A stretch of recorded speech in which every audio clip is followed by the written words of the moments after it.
Viewers, হাজির হয়ে গিয়েছি রাদোয়াকে নিয়ে। একজন হচ্ছে পার্সোনালি বারবার কমেন্ট করে যাচ্ছেন ভিডিওর মধ্যে যে রাদোয়ার চুল আঁচড়ানোর পর কতটুকু চুল পড়ে সেটা দেখানোর জন্য। তো সেটাই আজকে দেখাবো। আর এই ড্রেসটা পরে সে চুলটাকে কিভাবে বাঁধছে, বাঁধার পরে তাকে কেমন দেখাচ্ছে সেটা আপনাদের সামনে তুলে ধরবো। আসলে আমি রাদোয়ার চুলে মাঝে মাঝে হচ্ছে পেঁয়াজের রস অ্যাপ্লাই করি, আর সেই সাথে হচ্ছে নারকেল তেল মিক্সড করে নিই, মাঝে মাঝে সেটাতে অলিভ অয়েলও মিক্সড করে দিয়ে দিই।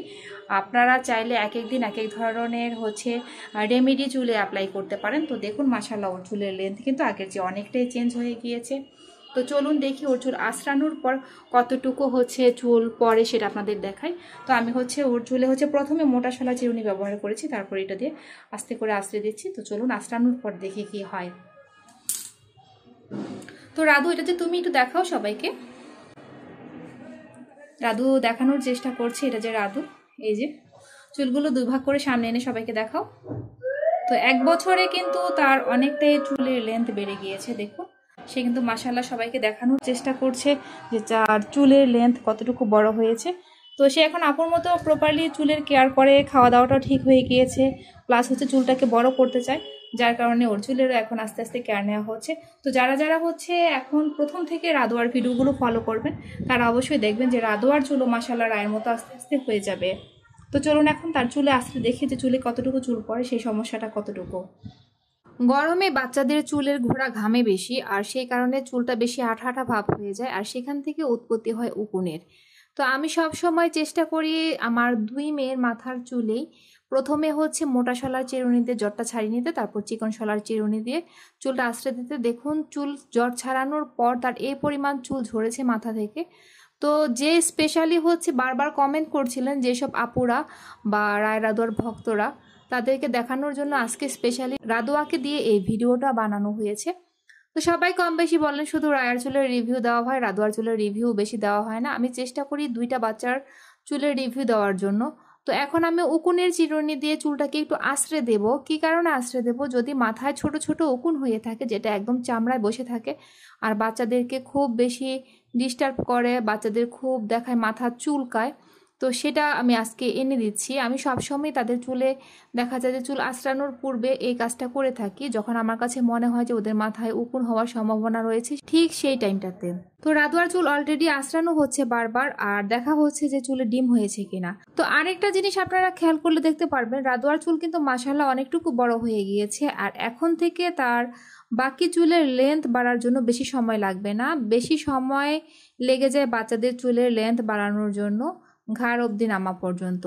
তারপরে যখন চুলটা একটু বড় হয়ে যায় তারপরে নামতে কিন্তু বেশি সময় লাগবে না। এখন 1 বছরে ওর চুল আরও বড় হয়ে যাবে, আর এখন যতটুকু বড় দেখছেন এইটুকু চুল বড় করতে আমার প্রায় 1 থেকে 1.5 বছরের মতো সময় লেগে গিয়েছে।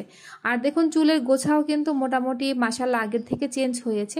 সবার চুলের গোছা কিন্তু একরকম হয় না। তো রাদোয়ার চুলের গোছা আগে একটু কম ছিল, এখন কিন্তু মোটামুটি দেখুন আগের চেয়ে একটু বেশি মনে হচ্ছে। আমি আশাবাদী এভাবে প্রপারলি কেয়ার করে গেলে ওর চুলের গ্রোথ প্লাস হচ্ছে চুলের লেন্থ আরও বাড়বে, বড় হবে। তো যারা যারা বাচ্চাদের চুলে যত্ন করতে চান তারা অবশ্যই এভাবে প্রপারলি যত্ন করে নেবেন, আর এভাবে সব সময় চেষ্টা করবেন বাচ্চাদের চুলটাকে আঁচড়ে দেওয়ার জন্য, প্রপারলি একটা তেল ব্যবহার করার জন্য, আর হচ্ছে ভালোভাবে শ্যাম্পু করে দেওয়ার জন্য। এখন তার চুলে 2 বেনি করলেও কিন্তু খুব সুন্দর লাগে, কারণ একদম কম গোছাও না, আবার খুব যে বেশি চুলের গোছা তাও নয়। তো দেখুন এই যে রাদোয়ার চুলটা কিন্তু বেনি করে দিয়েছি, আর বেনি করার পর দেখুন আমি আগেই বলেছিলাম যে ওর চুলের অগ্রভাগটা এমন করে ছোটবেলায় কাটা হয়েছিল, এখন সেটা আমি সমান করতে পারছি না, তো যার কারণে হচ্ছে অসমান রয়েছে কিছুটা। এই যে এখানে দেখুন একটু খেয়াল করলে দেখতে পারবেন। আর আরেক পাশে হচ্ছে যে জুটি করে রেখেছি, এটাও বেনি করে দিব। তো যখনই হচ্ছে বাচ্চা মানুষ যেহেতু প্রচুর পরিমাণে মাথার চুল ঘেমে যায়, যখন আমি চুল আঁচড়াতে যাই তখন এই ধরনের একটা উকুনের চিরুনি দিয়ে ওর চুলটা আগে আঁচড়ে দিই, তারপর হচ্ছে আপনার চুলটা বেঁধে দিই। তো চলুন আমরা এই চুলটাতেও একটা বেনি করে দিই, আর বেনি করে দিয়ে তারপর তাকে কেমন দেখায় সেটা ফাইনালি লুকটা আপনাদেরকে দেখিয়ে দিব। তো এই যে 2 ভাগ করে হচ্ছে এভাবে প্রথমে ওই ভাগটা আঁচড়ে দিয়েছিলাম, তারপর হচ্ছে যে এই ভাগটা উকুন থাকলে সেই উকুনটা চলে আসবে, আর বাচ্চাদের মাথায় আর চুলকাবে না। এমনিতে কিন্তু উকুন থাকলে মাথা প্রচুর চুলকায়, তো এভাবে আঁচড়ে দিবেন। তো বন্ধুরা দেখুন রাদোয়ার চুলে অলরেডি 2টো বেনি করে দেওয়া হয়েছে, আর আমি সেটাকে আপনাদেরকে দেখানোর চেষ্টা করছি ওর চুলের লেন্থটা কতটুকু বড় আছে। আপনারা সবাই খেয়াল করলে দেখতে পারবেন। আর এই চুল কিন্তু সুন্দর করে বেনি করে দেওয়া হয়েছে, কারণ বাচ্চারা সারাদিন হচ্ছে দৌড়াদৌড়ি ঝাপাঝাপি বেশি করবে। তো আমার 2টা মেয়ের চুলে আমি বেনি করে রাখি সারাদিন। ওদের চুল বেনি করে রাখলেও যখন আমি বেনিটা ছেড়ে দিই তখন সেটা অটোমেটিক সোজা হয়ে যায়, দেখা যায় আধা ঘন্টা থেকে 1 ঘন্টা সময় লাগে। তো অনেকের চুল আছে যারা হচ্ছে বেনি করে রাখতে পারেন না, কারণ আপনাদের চুলের কার্লি ভাব চলে আসে বেনি করার কারণে। তো আমি আবার আরেকটা সমাধান দেখিয়েছিলাম যে আপনারা পাঁচ ব্যবহার করতে পারেন। কিছু কিছু আপু আমাকে কমেন্ট করেছেন যে তাদের পাঁচ ব্যবহার করলেও চুলটা বাঁকা হয়ে যায়। তো সেই সব আপুর জন্য আমি নতুন একটা ভিডিও তৈরি করতে যাচ্ছি, সেটা আমি ভিডিওতে দেখিয়ে দেব যে তারা আরেকটি কাজ করতে পারেন, সেটা ব্যবহার করলেও কি তাদের চুলে সমস্যা হয় কিনা অবশ্যই কমেন্টের মাধ্যমে জানাবেন। আমরা সব সময় ভিডিও তৈরি করে থাকি আপনাদের ভালো লাগার জন্য আর আপনাদের কিছু উপকারে আসার জন্য। বন্ধুরা, আপনাদের যদি ভালো লাগে অবশ্যই রায়া আর রাদোয়ার ভিডিওগুলো বেশি বেশি করে শেয়ার করে দেবেন, অন্যজনকে দেখার সুযোগ করে দেবেন। তো দেখুন মাশাল্লাহ মিষ্টি পরি রাদোয়াকে খুব সুন্দর লাগছে, ভালো লাগছে দেখতে দুটো বেনি করে। আর তাকে তো অল টাইমই সবসময় পরির মতো লাগে, সবাই কমেন্ট করেন। তো আজকেও তেমনটি আশাবাদী যে আপনারা এ ধরনের কমেন্টই করবেন। আর কার কি সমস্যা রয়েছে অবশ্যই জানাবেন। চাইলে হচ্ছে আপনারা হোয়াটসঅ্যাপে যোগাযোগ করতে পারেন আমাদের সাথে চুলের যে কোনো সমস্যা নিয়ে। তো আজ এই পর্যন্তই, বাই বাই বলে দাও সবাইকে।